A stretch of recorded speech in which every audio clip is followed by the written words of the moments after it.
पप्पू और टप्पू में बहुत अंतर थोड़ा है। नाम का असर होता है, चच्चू ने वैसे थोड़ा नाम रखा है। तो ठीक है, चच्चू अभी शांत हैं, लेकिन समय आने पे अपना होश दिखाएंगे। उनके पीडीए में और लोग हैं, लेकिन चच्चू नहीं है। आखिर परिवार के 3 सदस्यों के नाम थे, चच्चू के नाम क्यों नहीं था? वो भी चच्चू थोड़ा वहां पे कृपा कर लिए, नहीं तो वहां भी सपा चढ़ तय था। तो आपके चाचा जी, आप चाचा जी बोलते हैं इनको, वो बोलते चच्चू। चच्चू कह रहे थे, चच्चू बता रहे थे, चच्चू बैठे थे, चच्चू से पूछा, चच्चू चच्चू। उत्तर प्रदेश की सियासत में नेताओं को लेकर ये बड़ा देखा जाता है कि कौन किस जात या समाज का बड़ा नेता है, क्योंकि कोई नेता जाति की छवि को तोड़ दे ऐसा बमुश्किल ही हो जाता है। लेकिन 2017 में जब योगी आदित्यनाथ मुख्यमंत्री बने तो कहा गया वे तो योगी हैं, लेकिन विधानसभा चुनाव के पहले क्षत्रिय कुल में जन्म लेने की बात को गौरव की बात बताने के बाद योगी आदित्यनाथ पर ठाकुर होना चिपक गया। लेकिन योगी आदित्यनाथ के सियासी कद को लेकर अब एक बार फिर समाजवादी पार्टी के राष्ट्रीय महासचिव शिवपाल सिंह यादव ने बहुत बड़ी बात कह दी है, जो शायद योगी आदित्यनाथ को कांटे की तरह चुभ सकती है। नमस्कार, विजन यूपी देख रहे हैं आप, और यूपी की सियासत से जुड़ी ऐसी खबरों के लिए हमारे चैनल को सब्सक्राइब कर लें। जैसा हमने शुरू में बताया कि विधानसभा के अंदर मुख्यमंत्री योगी आदित्यनाथ और शिवपाल यादव की खींचतान साफ साफ दिखाई देती है, जिसमें योगी आदित्यनाथ बोलते हुए अखिलेश यादव के चाचा शिवपाल सिंह यादव पर चच्चू कहकर टिप्पणी करते हुए नहीं चूकते। लेकिन इस बार चाचा शिवपाल सिंह यादव ने मुख्यमंत्री योगी आदित्यनाथ पर ऐसा बयान दिया जिसके बाद योगी आदित्यनाथ की ग्रांड छवि को काफ़ी धक्का लग सकता है। दरअसल हाल ही में भारत समाचार को शिवपाल सिंह यादव ने इंटरव्यू दिया, जिसमें उनसे सवाल पूछा गया कि बसपा विधायकों को तोड़ने में राजा भैया का क्या रोल था, जिसके जवाब में शिवपाल यादव ने कहा कि उस समय राजा भैया हमारे साथ थे, उनसे हमारा कोई कमिटमेंट नहीं था, सिर्फ बात इतनी थी कि हमें सरकार बनानी थी। बाद में राजा भैया को कैबिनेट मंत्री बनाया गया, 2 बार की सरकार में 2 बार मंत्री बनाया।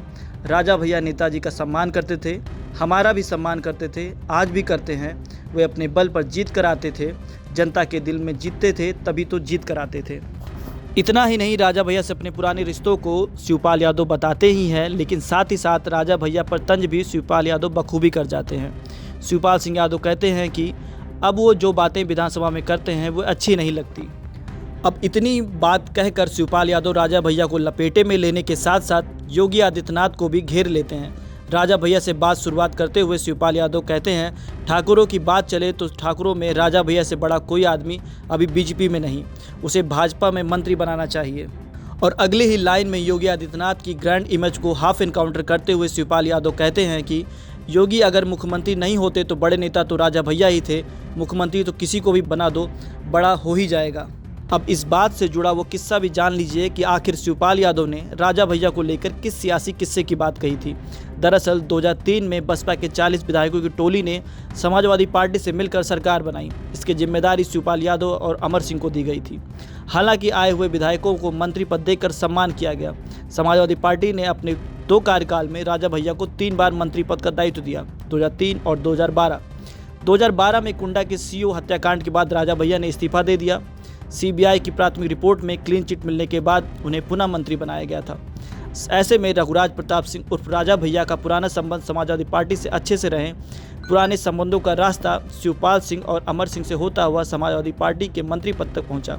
अपने कई इंटरव्यू में राजा भैया ने साफ किया कि उनके पुराने संबंध समाजवादी पार्टी से अच्छे रहे हैं। उन्होंने यह भी कहा है कि नेताजी से उनका संबंध बहुत ही खास रहा, लेकिन अखिलेश जी से उनके संबंध अच्छे नहीं हैं। बता दें कि राजा भैया 1993 से लेकर अभी तक कुंडा विधानसभा से विधायक हैं, चाहे भाजपा की कल्याण सिंह सरकार रही हो या फिर सपा की मुलायम सिंह यादव की सरकार रही हो। निर्दलीय विधायक के रूप में कैबिनेट मंत्री की जिम्मेदारी संभालने वाले रघुराज प्रताप सिंह उर्फ राजा भैया का राजनीतिक दबदबा बहुत ही मजबूत रहा है। विधानसभा चुनाव हो या लोकसभा का चुनाव, यहाँ तक कि राज्यसभा चुनाव में भी राजा भैया का नाम हमेशा सुर्खियों में रहा है। निर्दलीय विधायक के रूप में सरकार बनाने से लेकर सरकार गिराने तक का उनका इतिहास रहा है। कभी पार्टी के बड़े नेता ने बुलाकर गले लगाया तो कभी उसी पार्टी के राष्ट्रीय अध्यक्ष ने उन्हीं के विधानसभा कुंडा में कुंडी लगाने की बात कही।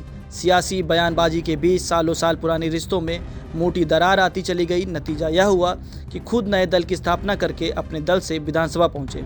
रघुराज प्रताप सिंह 2027 के विधानसभा चुनाव में किस रणनीति के साथ उतरते हैं, या देखना दिलचस्प होगा। यह खबर लिखी हमारे सहयोगी कुशल ने। अगर वीडियो आप पसंद आया तो चैनल को सब्सक्राइब कर